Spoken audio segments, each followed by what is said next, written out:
and welcome to Parmjit Speaks episode 6. Today's episode, we are discussing remote project management, navigating the new normal. So, how do we navigate the new normal since COVID, right? And even though, yes, it has been now a few years, we are still navigating the new normal. And so, today I have on a friend and very special guest. I have Christina Katz joining me. So, thank you for joining me, Christina. And Christina, I want to introduce you and I'll share with the audience. You are the executive producer of the show Gutsy Travels, I think based here in Las Vegas, right? Yes. Okay. And Christina is also a seasoned project manager with over 20 years of experience in project management. So, Christina, I am going to actually turn it over to you so you could introduce yourself and tell the audience a little bit more about you and about your show and about your experience. All right. Well, thank you for having me here on your podcast. I'm so excited for this adventure for you. Thank you. Thank you. And I have actually over 25 years of project management experience, both on site, hybrid, and remote. And all three are a bit different. Sure. 15 of those years were in software alone.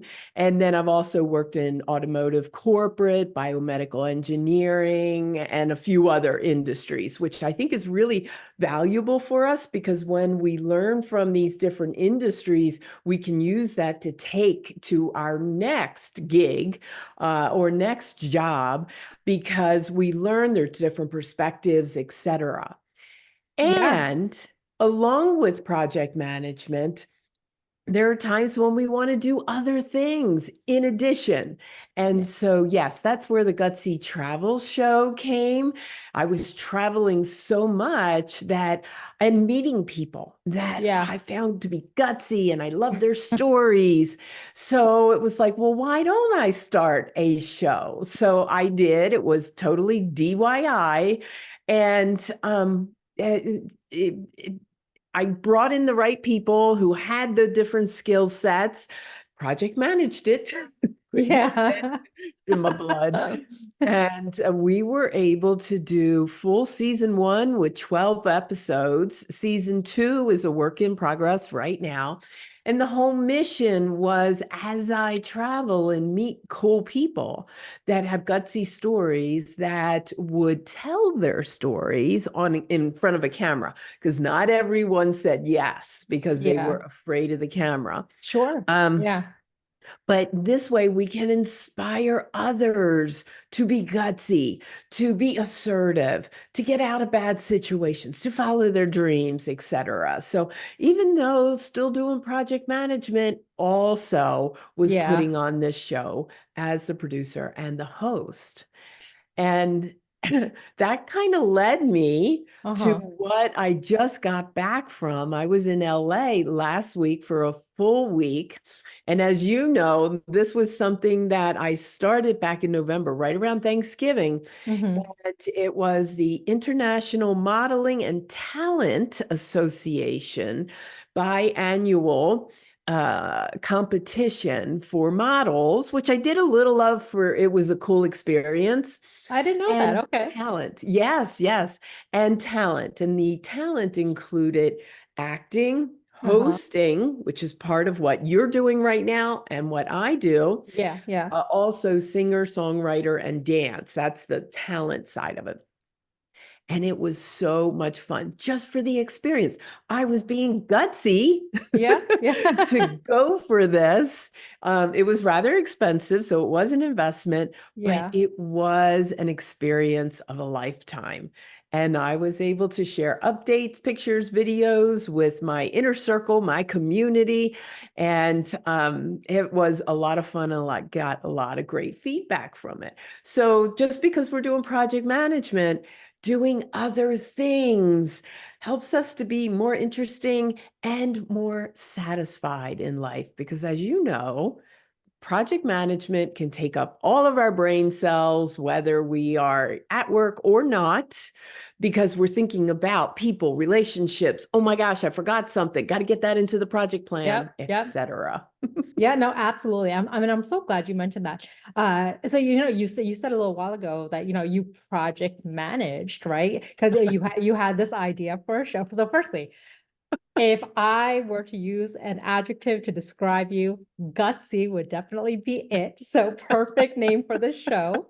Um, and I think that it's great that you mentioned, that you project manage, your show and where you're gonna take it. Because I talk to folks about that a lot, that we in all aspects of our lives, whether we realize it or not, we are project managing, right? Every Yes. aspect of our life is comprised of lots of mini projects. So yeah. Yes.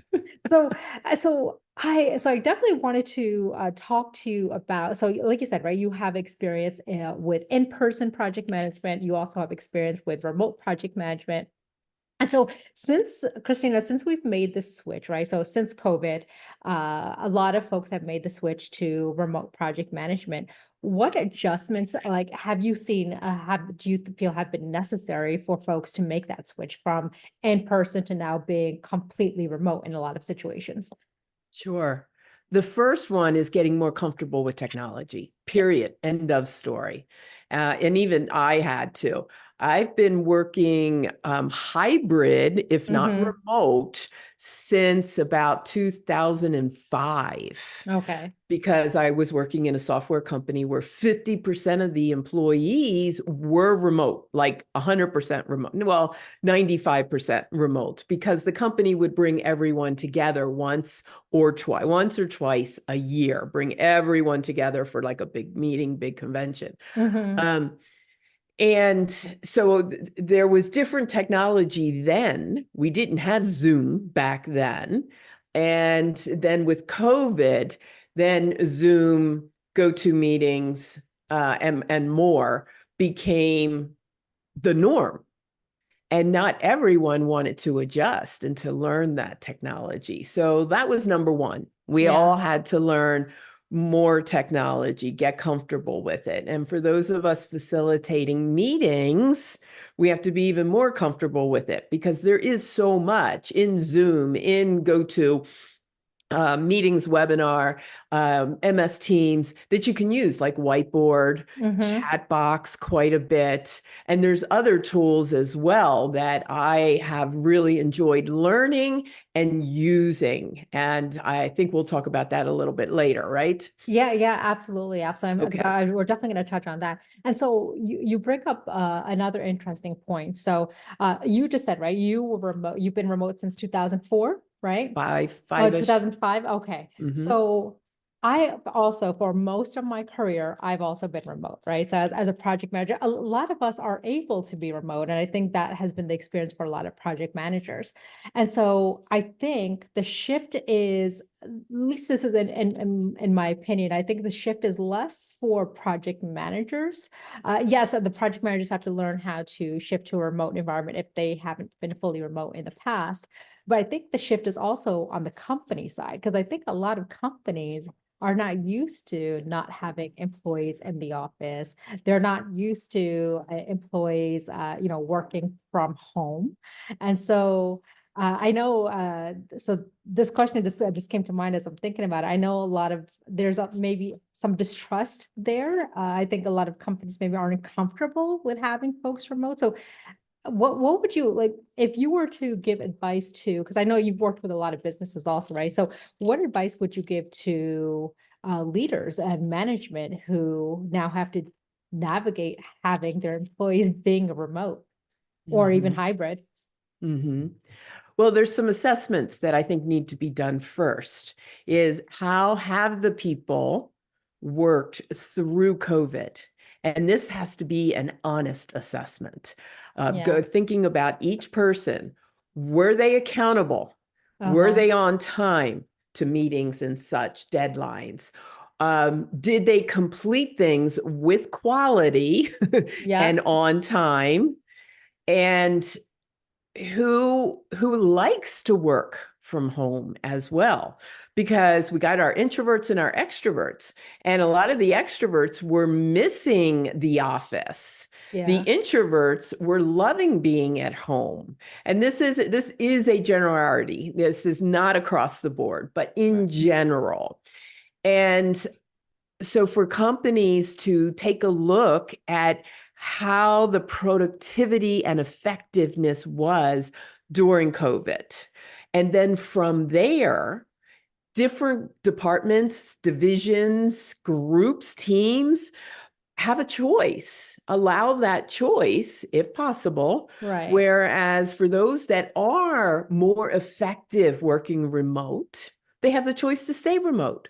For those who were more effective while they were in the office, bring them back if they want to be coming back. Yeah. Now, that honesty I mentioned earlier is critical, because there were people, and could still be there, that are remote, that are taking advantage of the situation. Yeah. So that's the elephant in the room. They were taking advantage of it, not accountable, not showing up, not engaging, always have excuses. And as a project manager, that can be one of the biggest challenges that we have. And so for companies to consider a hybrid model, a Mm-hmm. choice, they first have to assess the people they have right now. Absolutely. And when hiring, that needs to be part of the hiring process. And I think DISC assessments, BDI, the other types of assessments that are out there, I see nothing wrong with that in the hiring process, and give the candidate the report as well so they can learn about themselves. To take that into account, to ask for stories as to how in their previous job they did handle remote. Did they Mm-hmm. like it? Give a success story, give a challenge story, so that when we are hiring people, that they will be ones who can survive in whatever culture the company wants, whether it is everyone back on site or everyone stay remote or some combination therein. Yeah, yeah, absolutely. And you bring up a great point. I'm going to ask you, and I have I'm going to bring something up, but I'm going to ask you to define what DISC is, just for folks who might not be familiar. But before I ask you to do that, I was going to bring up you bring up a great point. So as a remote, so it's funny because I'm an extrovert, yet I love working remotely. It's actually my preference. Oh, Yeah, it's my preference. okay. I find that in working remotely, I feel that I get more work done. I feel Mm-hmm. for me, there are less distractions. Yep. I don't have to worry about, going to the coffee room and spending 30 minutes having a conversation. Whereas, I could spend that 30 minutes having coffee at my desk here at home while, working. And again, it's a matter of preference. But to your point, I also have worked with individuals who I know for a fact, let's say an email was sent to them at 3 o'clock, they might not get back to me maybe till the end of the day. And so now in my head, I'm thinking, where have you been for 2 hours? You were supposed to be on the clock, and so being remote, and I think we can all agree on this. It's not a free ride to Right. abandon your commitments and your work. So I'm really glad you brought that up. And I actually had this conversation recently with somebody in which I was discussing a contract with somebody, and we discussed my wanting to work remotely, or at least a hybrid situation.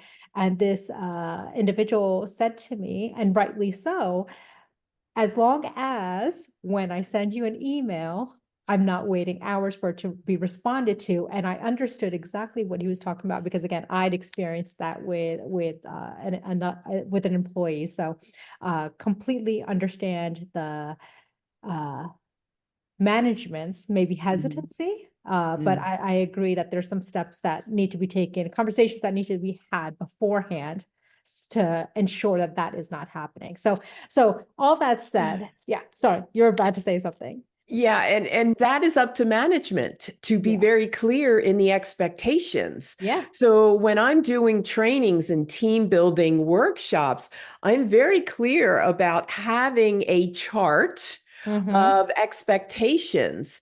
What constitutes an emergency phone call? Yeah. What's the expectation that of response to a text or a Yeah. chat box Yeah. message or to an email? Be Mm-hmm. very clear as to, is it 1 hour? Is it immediate? Is it by the end of the day? Is it within 24 hours?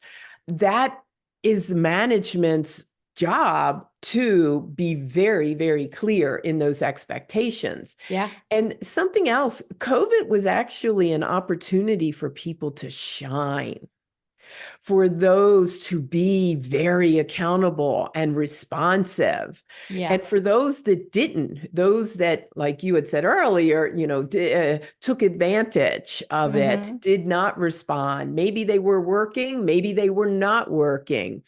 Those are the ones that should be a little worried. If the company has the wherewithal to hold people accountable and to make those decisions because of a lack of accountability, being late to all these meetings, no show for all these other meetings, missing deadlines, etc., Right. Yeah. your role needs to now come in on Yeah. site. Absolutely. And for Absolutely. those that were accountable and performing, then they get the choice. So that is all management to set that culture with clear expectations and consequences, both good consequences, you have a choice, or Right. not so good consequences, you are now required to come in and be ready for those that say or resign, those that quit and resign, just to be ready for it, to Yeah. replace those roles. Absolutely, absolutely, and I think that's the perfect summation of yes, expectation setting and management's role versus the employee's role. And so you talked about DISC a little while ago, Christina. So can Mm. you share with the audience members who maybe are not familiar with DISC what exactly is DISC? What does that acronym stand for? Okay. So DISC is a personality/communication style theory Okay. that has been around since 500 BC. It's very cool because Wow. China used to have it. Four distinct personality types in the population, regardless of male, female, race, culture, religion, continent, across the global board. And China had it. Hippocrates had his own titles. Aristotle had his own titles for these different personalities. Carl Jung, from a psychological perspective, and William Marston, from a business perspective, he introduced DISC to IBM in the 1950s. And that's when Wow. it started to come into the business realm. And DISC stands for different words depending upon who is using that metaphor, because that's really what it is. D stands for dominant, I stands for influential, interactive, Okay. S stands for supportive, and hold on, DICS. S stands for supportive and C stands for conscientious. And each one of those has a very distinct personality type, yet we all have all four in us. It's kind of which one becomes our primary way of presenting ourselves to the world, where we are naturally comfortable. And I was introduced to DISC in about 2000. And oh my gosh, it helped me to so much better understand myself. I'm an Mm-hmm. introvert, but we can learn to tap into those other personality types so that we can be more flexible, so that we can adapt to situations. And it really helped me to better understand myself. And then the facilitator had us do exercises so we could better understand the others. So even though we all have all four in us, we may Uh-huh. have a primary, secondary, and tertiary that we can tap into. And an introvert versus an extrovert, people oriented Mm-hmm. versus task oriented. And as project managers, we need to be both. We need to be task oriented so that we are updating our issues, actions, our project plan, and updating the different systems for budgets, etc. And yet, what I really discovered mid-career was that project management was more about the people than it was about the task. Yes, we got to get those tasks done. Don't get me wrong, but it's the people doing the tasks. So when I was introduced to DISC, then I got to thinking, okay, not only myself, but who is my QA analyst? I found primarily an owl. I like the bird metaphors for DISC. It's eagle, parrot, dove, and owl. And it's easy to remember them. And so I, kind of mapped out my team, their primary styles. Uh-huh. And it really helped me to shift how I approached each member of my team. When it came to one of my QA analysts, she was very much an owl, very analytical, Uh-huh. loved doing research, reports, but she needed time to think about things. Yep. Then she could make a decision. And once I recognized that, I changed how I approached her. I would go to her ahead of time of a meeting that we were going to have a big discussion and make a decision. And I'd give her the information ahead of time, ask for confidentiality. She not share it. This is just for her. Yeah. And then she would come to the meeting and she could participate more because she had that time to prepare. Oh my gosh, our relationship changed so much for the better. Oh, I'm sure. Yeah. And there was another one who was very much a dove. So she was a people person. She was very empathic. And I started going to her and asking her, how are you feeling about this change? How do Yeah. you think others are feeling about this change? And oh my gosh, my relationship with her improved too, because now I was talking to her in her language. So the DISC, and of course, there's two other categories as well.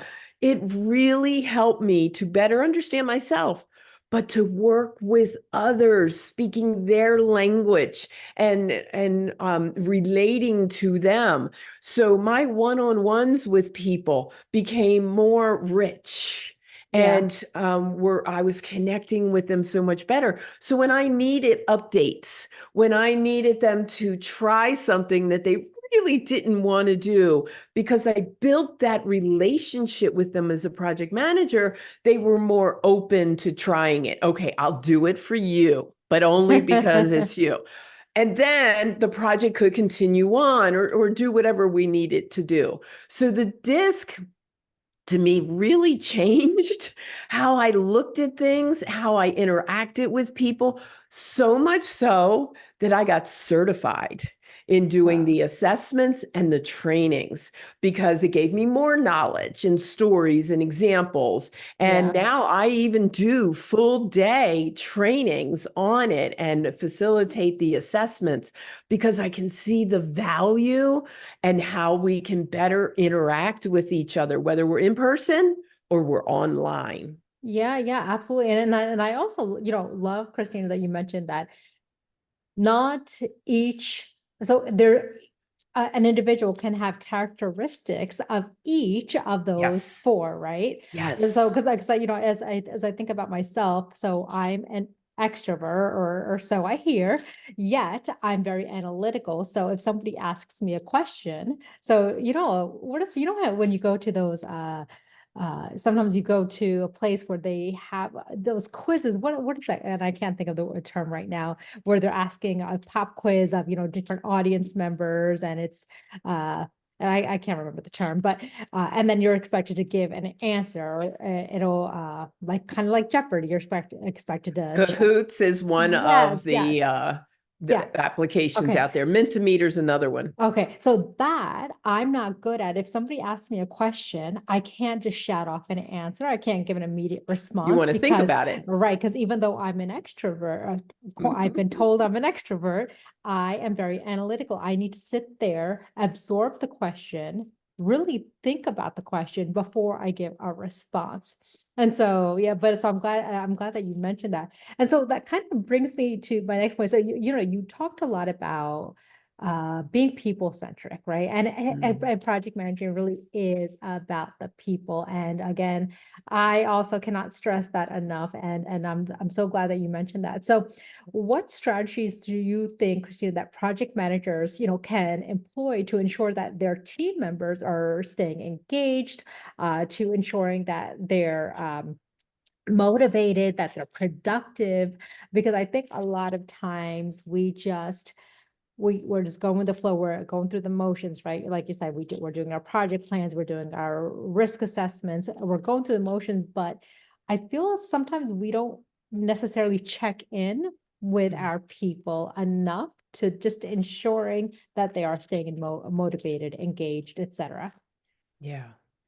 So for me, I would say the first half of my career, I was so task oriented. It was all about Hmm. getting things done.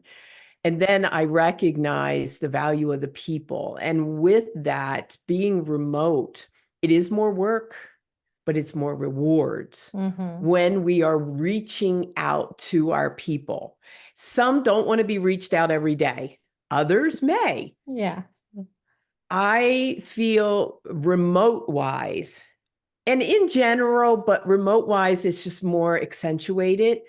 We need to utilize the servant leadership model and be there for them. When I check in, it's how's everything going? Are there any blockers that I can Hmm. help remove? So this way, I'm there as a servant. What can I do to help you meet your deadline, help you succeed? And that helped to change people being more open to me checking in, because then they knew that I would be there to help out. It Hmm. wasn't, okay, how are you doing on that project? I might Right. say, are you on target Yeah. for that deadline? Is there anything blocking your way? So I'd always add that, okay, what's hindering you from being successful, so that I could jump in. Do I need to go call someone? Do I need to check in with someone else on how they're doing? In it because of technology, we can do it. We can do it via, the chat boxes, depending upon the system that is being utilized, texting with our phones, making phone calls. Like for extroverts, I'd make phone calls. For Yeah. introverts, it would be a text or a chat box type of thing. And that servant leadership makes such a difference for people accepting us as their project manager, because we're not coming across as telling them what to do. We're coming across as helping them get their things done. Did that answer your question? Absolutely. No, absolutely. It did. It did. And actually, I think that was a perfect segue into my next question. So I was going to ask about the different tools and technologies that what different tools and technology. And so there's a lot, right? And so with Chat GPT, and I think what we Yeah. spoke a little bit about once about Mentimeter, what different tools and technologies do you think that a lot of remote project managers can use just to, number one, enhance communication and really just enhance the work that they do remotely? Yeah. Yeah. So depending upon the system they're using, if they're using MS Yeah. Teams has the ability for impromptu meetings, just like this. You can Hmm. just click two buttons and you're there. Also the chat and the groups, chat groups. And those groups could be for project updates, and it's Hmm. just business. There could also be not friendship, but personal, football teams, cat, dog lovers, those kinds of things. So people have a way to communicate like they would have if they were on site in cubes. So it's like maximizing, learning the tools that are being utilized and maximizing them to increase communications. The other thing is, I really believe Mentimeter is really powerful. You're in a facilitating a meeting, you can have Mentimeter up and allow everyone to participate anonymously. Questions might be hard questions, the elephant in the room. You want your introverts to participate, but they don't want to put it in the chat box because then people can see who said what. Yeah. So give them a tool that allows that anonymity. Mentimeter is one of those. Plus, Mentimeter can display the answers in so many different ways, in graph, in word clouds, in open boxes, so people can put a lot of words in there, ranking, voting. There's so many different ways. And there is a free version of it, and then there's a low-cost educational version of it. And I got to tell you, to me, that has been so powerful, not only in my meetings, but Uh-huh. also in my trainings. And people love it. And I have clients all around the country that some will be hybrid. I might be on site with them, Yeah. and then there'll be some online. And the people in the room can use their phone. And then Yeah. those that are online can just open up a browser. Everybody remote, okay, easy enough. You give them a link, they click on the link, they're in. And it just really helps open communications up. So it's maximizing the tools that the company already provides Mm-hmm. and using another tool like Mentimeter. And who knows, some of these bigger tools may start to have their own type of Mentimeter, Yeah. because I mean, that's the world we're in right now, is constantly new technologies are coming out. Yeah. So as project managers, trying the new technologies and seeing what sticks, what feels good, and then utilizing them in the team meetings and then getting feedback. Did you like that? Was it hard? Was it easy? How else could you see us using that? Because they can be brilliant. I mean, that's why we have teams, Yeah. different skill sets, different roles, different perspectives. So as project managers, it's up to us to utilize their strengths and get their feedback on different tools that are available. Yeah, yeah, no, absolutely, absolutely. And I couldn't agree more. And thank you for sharing that again. I love Mentimeter. Admittedly, I found out about Mentimeter. I used to use a different tool, and I can't for the life of me remember the name, but I used to use a different tool. But PMI, Project Management Institute UK chapter, actually introduced me to Mentimeter.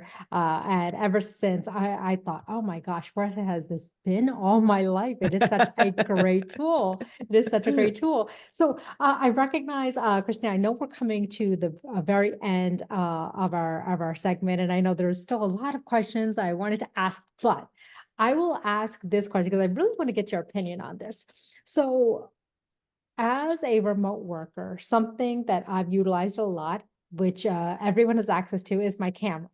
I like to turn my camera on, and a former manager of mine used to also value turning the camera on.